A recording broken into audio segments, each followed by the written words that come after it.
Hello, everyone. Today we are going to be joined by Rusti, who is a book coach. She coaches authors to help them find the right words, and I will let her tell you more about what that means. So, welcome, Rusti. Hello, thank you so much for having me on your show. It's great Oh, to be thank here. you, of you. Yeah, tell us a little bit more about what you do as a book coach and as an editor. Well, I love supporting extremely talented creatures, especially those who don't know it yet. I just think that if I had to give up any specific kind of writer, I would probably cry over not being able to coach those who secretly want to write, but they don't know if they can, and they really can.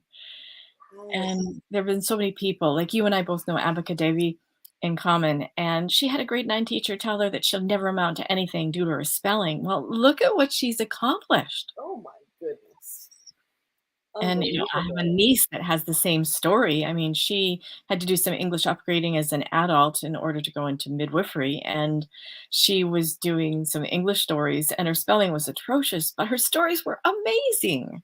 Spelling can be fixed. We got Yeah. word processors. We've got things for that. I know, and there's so many cool tools out there too. I mean, I teach authors also how to argue with Grammarly because it does not know everything. It does not always do best. No. No. That's awesome. You give them the skills to know, like, when to say yes to Grammarly and when to say actually, no.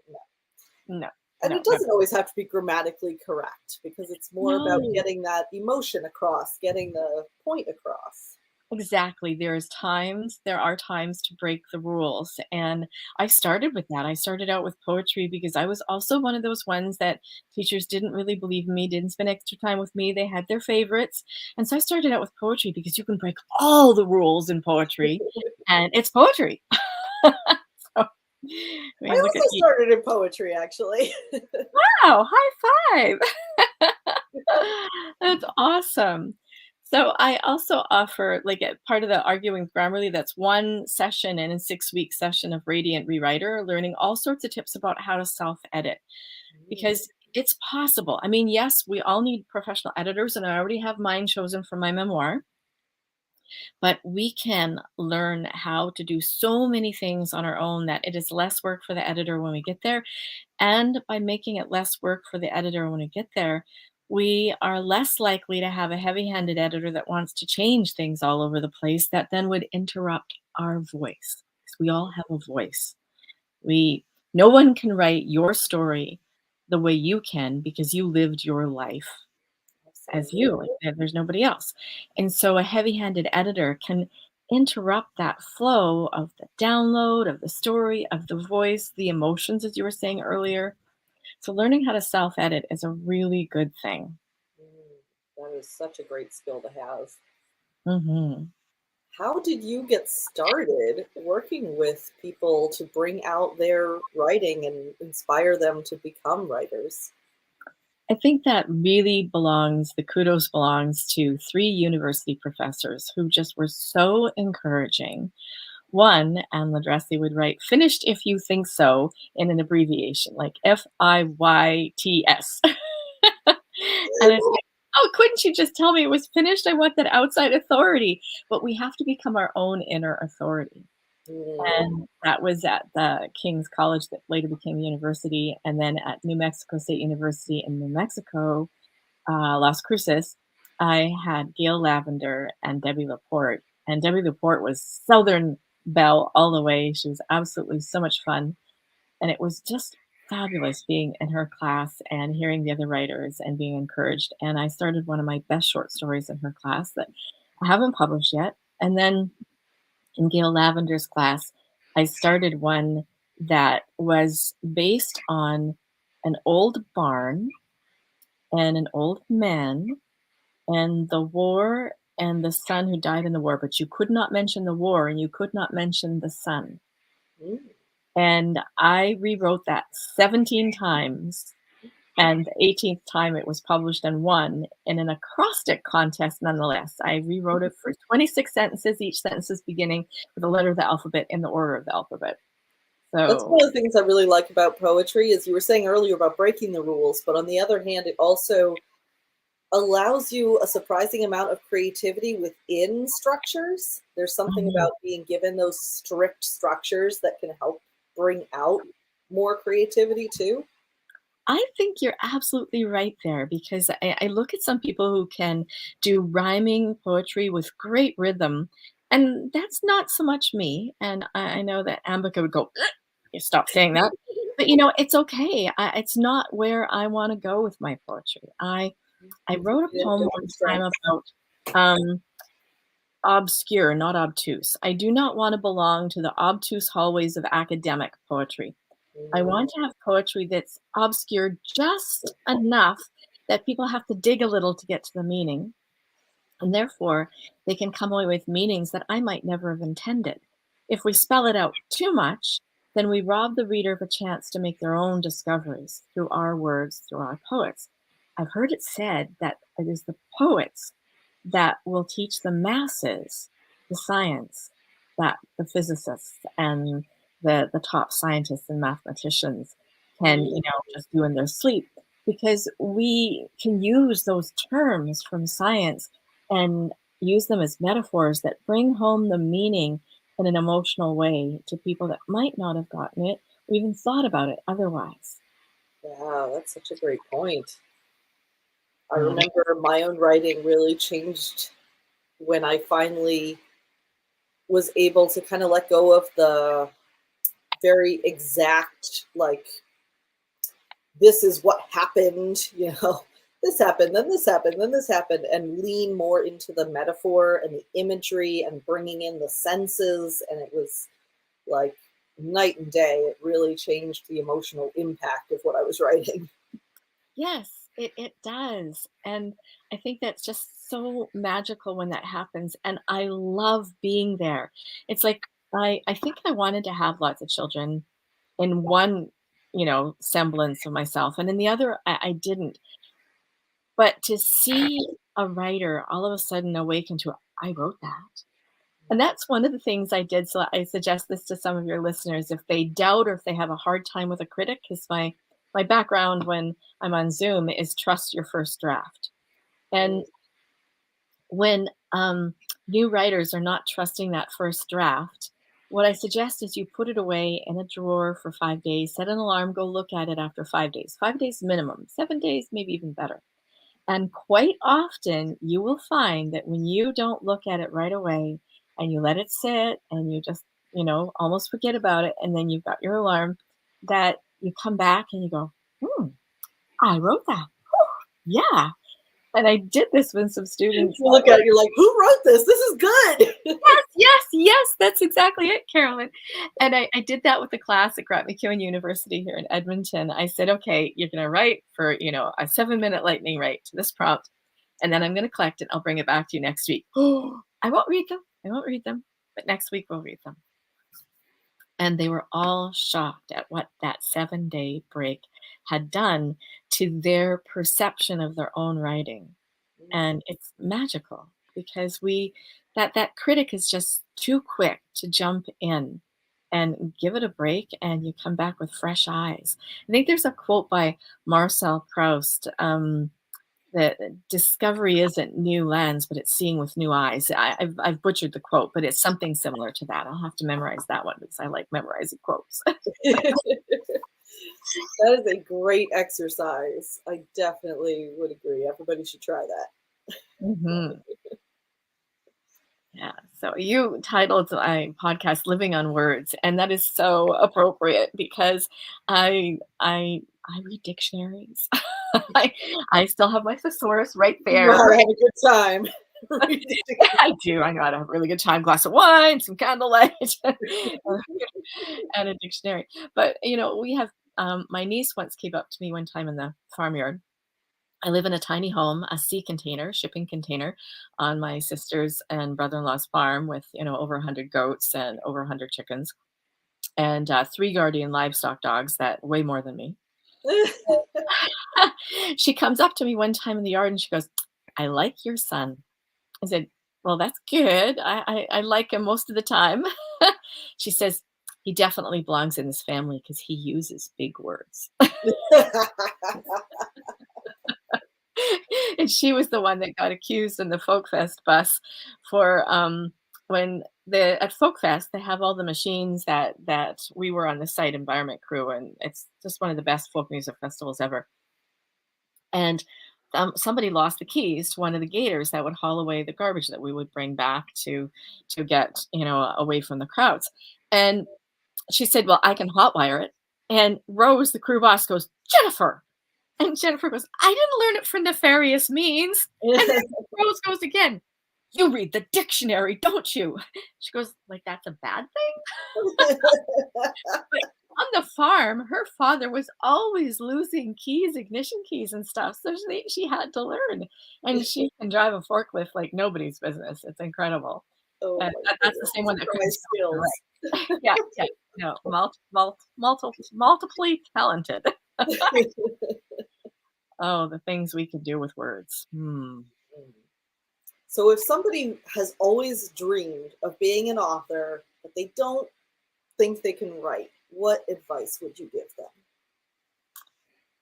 I would say that, and I have a wonderful little video on this on my YouTube channel. I would say that when you are reading something and you want to, like, if you're like me and you write in books, shh, don't tell librarians. But if it's a Borrow Librarian book, I have a little soft leaded pencil so that I can go back and find them. But now I use stickies and stuff. I used to use a pencil, but now I use stickies so I can go back and make notes in that. But when you find something that you want to read twice, or you want to write down, or you want to put in a post it, or it makes you think, it makes you put the book down and think about it. Or when you hear a line in a movie, like Dolores Claiborne, I don't know if Stephen King could have written that, apologies, but it's such a centered woman story. There are quotes in there that made me wanna stop and think. And then when that happens, that is a sign that your muse or your thought process, if you're uncomfortable saying that you have a muse, wants to play with that. So then take out a pen and a journal. There are things that happen whether you're left-handed or right-handed. There are things that happen when we write by hand that go up the arm into the brain. And Dr. Caroline Leaf on Tom Bilyeu's impact theory, about 37 minutes in, talks about exactly what happens in the brain when we write by hand. So if you're not sure, please don't try this on the computer. Oh, look at you. Yeah. Yeah, yeah. And then also try to do this, like, there are headlights that you can get from a camper store that has a little red screen or a red light so that your night vision isn't destroyed and you're not waking up your brain too much if a thought comes to you in the middle of the night or in the dark, or keep a notepad and the pen in the bathroom. Mhm. Sometimes that happens then too. But write by hand when it strikes, when that moment strikes. And try also to keep a journal and a pen by the bedside when you first wake up and you're still close to those theta waves. And then, like I said earlier, don't look at it. Don't look at it as much as you want to. Don't look at it right away. Don't judge it. You'll start editing. Yeah, you will. Everyone will. It's a given. And also to create a habit of writing, to start off gentle. Like I have a habit creation program. That's my freebie this month in November. I think I'm going to do how to be a New York Times bestseller article that wrote a few Ooh, years ago. I'm going to make that the freebie in December. But nice. So yeah, that's what you had sent a link for a habit building. yes, I So did. that's okay. That's You right. have So that in the that's the show freebie notes. this month.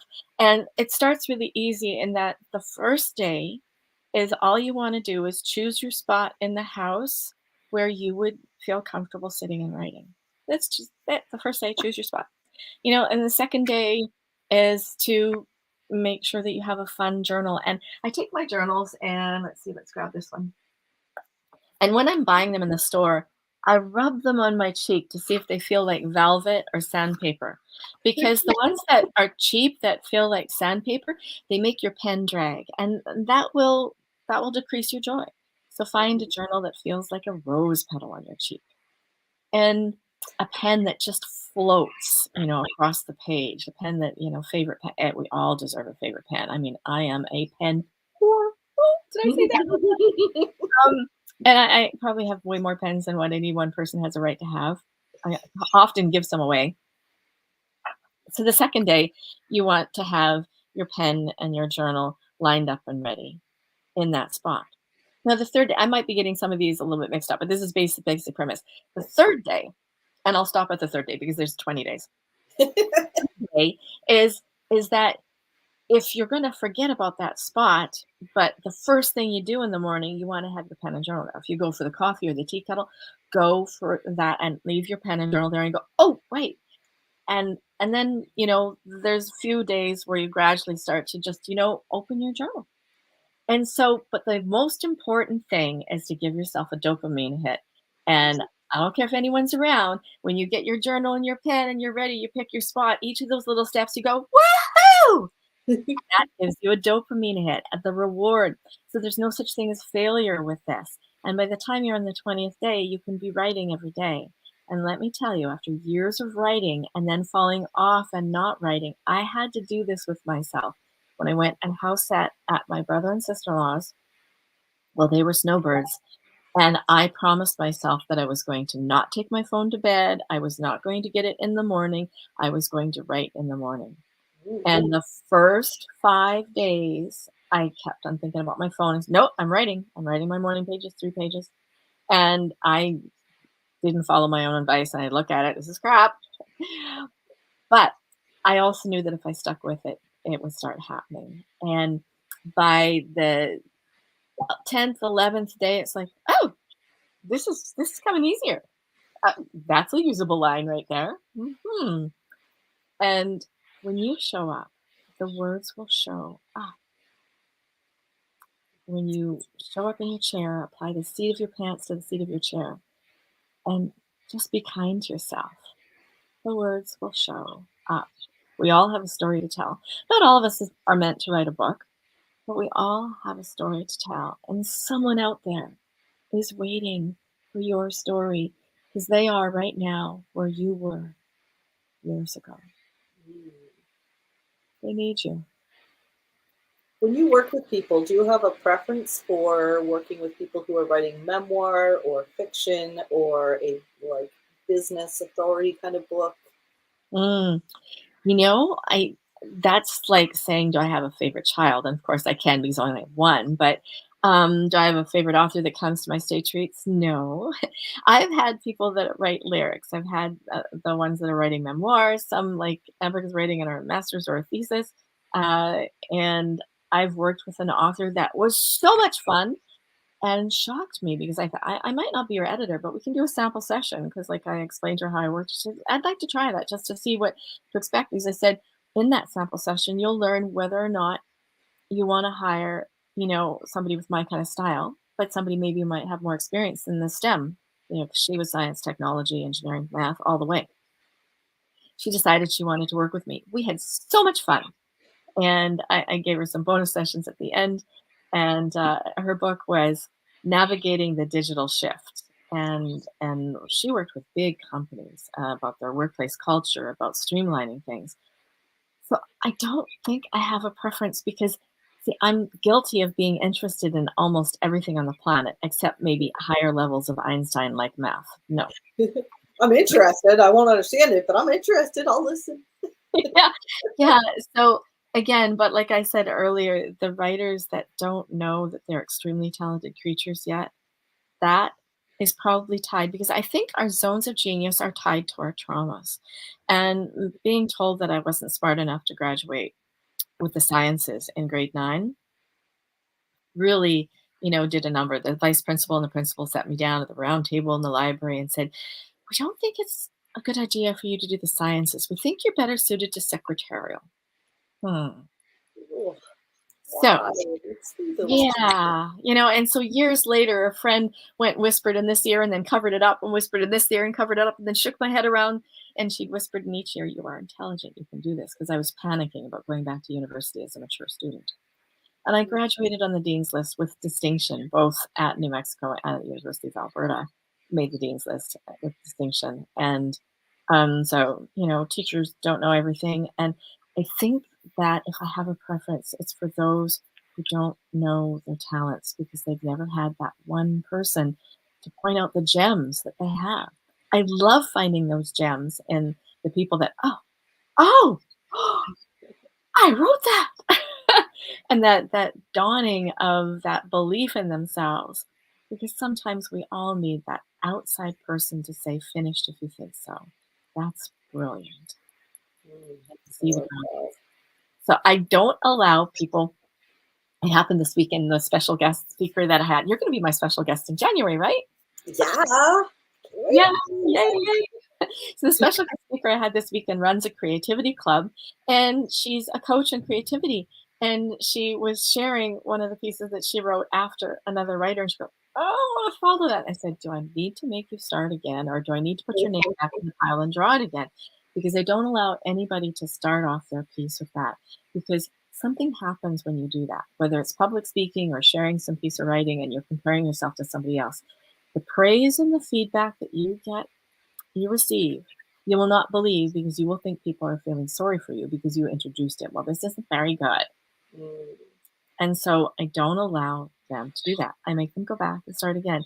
Oh, I just wrote this with you can say, but I even want them to take out the just. I wrote this in those 7 minutes. Like, wow, and it's hard to get them to say the wow. I also get everyone to write well done and your name underneath. And I learned this from Eunice Scarf. She's absolutely fantastic. One of my heroes and heroines too, who made me believe in myself as well. I write well done and your name, because it takes a long time for us to get that outside kudos. We have to give it to ourselves. That's a And I combination. think that's too, I was thinking that's something that people want the traditional publisher because they think that's going to make them feel that validation. Mm-hmm. And I think that's a huge motivator too. I don't want to self-publish. I don't want to hybrid publish. I need a traditional publisher because I need that stamp of approval from somebody to say this was good enough. I'm not a real author until I do that. For me, I Mm-hmm. self-published a novel in 2009 because it was a very odd subject and no publisher wanted to touch it.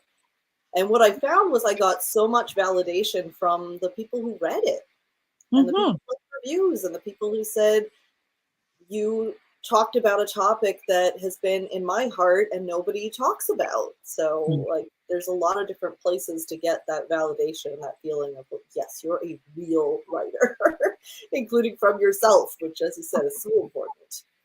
Exactly. And what you just said, did you hear what you just said in there too, about two sentences back, is that you were writing what was in my heart. There are the people that were waiting for your story. And if you'd waited for a traditional publisher, those people would have been waiting and It's waiting. so true. I ended up, somebody pointed out that there was a book club online reading my book and I hadn't known about it, and they like found it through Google. I mean, this was 2009, so long long ago now, early internet days. But Mm. somebody said to me, I brought your book to my therapist because you put into words what I wasn't able to, and it was exactly what I was thinking and feeling. So like, whew, Mm. yeah. Yeah. And there's collaborative ventures. I'm sure you talk about that too with your authors as well, is that if you find another profession that serves the same audience as your readers, knowing your audience, but you're not in direct competition with, you can collaborate with them and joint venture to sell your books, to promote your books, to promote them, because yeah, that That's was a huge fabulous. part of what I do because I'm like, Yeah. I build book funnels. That's all. This is all I do. So I need to collaborate with people who do book launches, people who do book coaching, people who do social media management. Like, I don't do any of that. I just build the book funnel on your website. That's awesome. Love that. Love that. Well, I know where I'm coming then when I want that on my website. And I wonder, because on my website, on the page of books, I have all the authors that I've worked with. I wonder if each one could actually be a little book funnel in itself on my website. It could be. I'll have to talk to my authors and maybe see if we can get a group discount. Yes. Oh, that would be delightful. Yes. Yeah, that would be You fun. mentioned earlier your what was it called? Stay Stay treat? Yeah, I just had one this past weekend. That's such a And unique idea. You got to tell us yeah. all about it, how that works. Well, it's like, a retreat, you go away and you have all the airfare or the travel or this or that and going away. And the stay treat is like, I give you a do not to disturb poster if you've got people in your house, or just, teach people to leave you alone the weekend, plan some of your meals ahead of time. And Ambiko has been at every one of my stay treats and writers' lounges. We'll do a lot of her cooking ahead of time so that she doesn't have to worry about food during the weekend. And it's Saturday and Sundays, 9 till 3 Mountain Standard, 10 till 4 Central, and 12 till 5 Eastern Standard Time. Mm. I mean, not 11 Oh, till 5. Yeah, right. Got it. Anyway, so I have a special guest then on the Saturday morning, and there's lots of opportunities to write and share. And I'm always, giving feedback to the people right after they share, and then the other people will give feedback within the chat, so we keep it growing, because I promise that you can get at least 5 writings in the weekend, and possibly 6. And if you were to do every one of the state treats, well, Ambika's living proof of this. She's published 2 books during the time. But if you were to do every one and every writer's lounge, that's every month. The writer's lounge is just 3 hours. Yes, you have Cupid as a bastard. I have it right I here. have the happiness one too. Yes, we should both show it off at the same time. Yeah. Yay!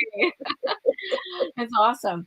So if you were to attend every one for a whole year, you would have the 30 plus 12, 42 pieces of writing, which is more than enough for a book if you were to write on your theme of your book. And so Shandy is an amazing creative writer that has just got so many ideas coming out of everywhere. And she's finally now working and doing an outline, and actually going to complete this one that she started a little bit ago, and she was working on this weekend. And we're waiting. Oh, you've got a little person there. I have 2 little people here. I'm live on the internet, buddy. I know. You know? Okay. Can you tell me quickly? You know what? I have a book I could read your little ones. Ah! It's my favorite book.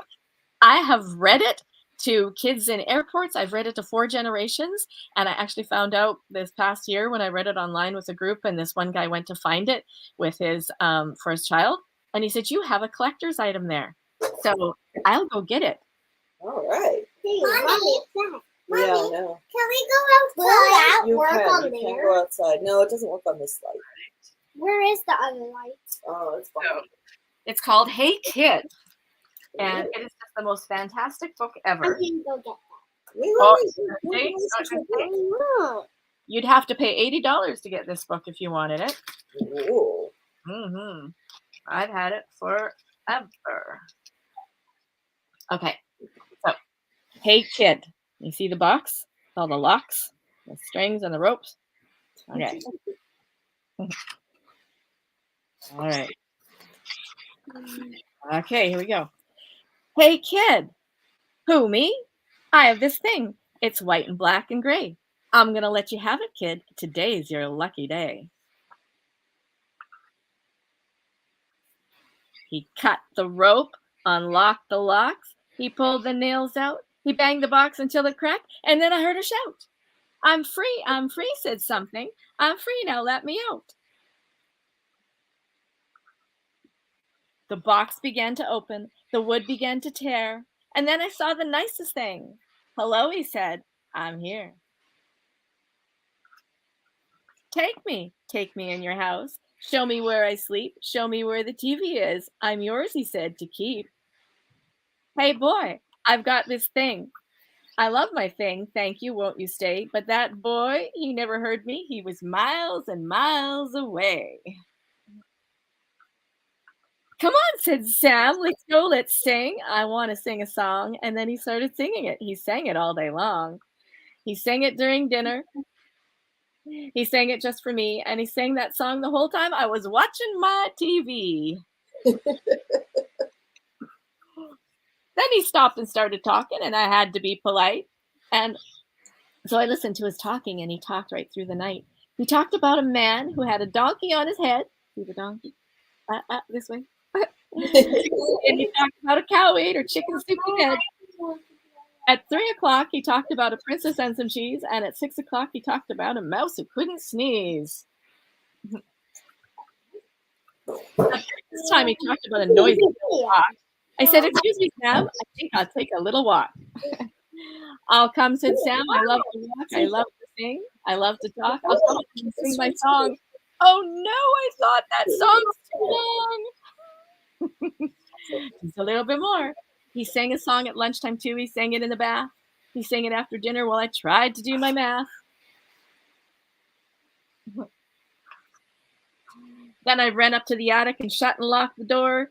And I said, "You better cut it out. Don't sing that anymore." "Okay," he said, "I'll talk instead." He talked right through the hole.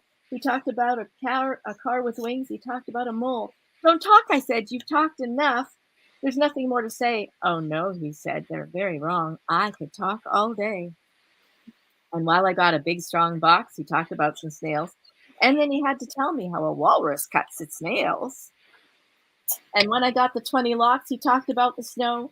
And as I banged the cover shut, he talked about a crow.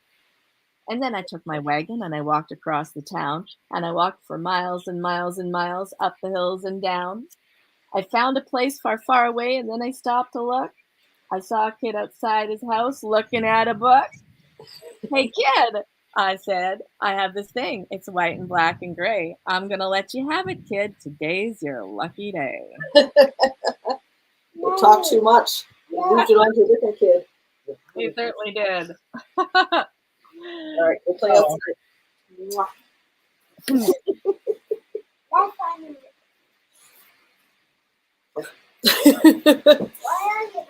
All right, so we're going to wrap up pretty soon here, but why don't you tell us more about how people work with you and what are some of the things that you offer? So I offer the stay treats and the writers' lounges, which we already talked about. The writers' lounges are every month on the second Saturday from 2 till 5 New York Eastern Standard Time. And then the stay treats were 6 times a year this year. Now next year they're going to be 4 times a year. And I am offering the Radiant Rewriter, which is 6 weeks of learning how to self-edit, which is actually perfect, seeing as NaNoWriMo just finished. It's finishing now, Wednesday. So a lot of those authors out there that are, doing their novels and want to learn how to self-edit. And then I have a free writing room on Mondays where people can join me. We just say really quickly what we're working on. And then we celebrate at the end that, woo, I got started or I got it done. Woo, woo.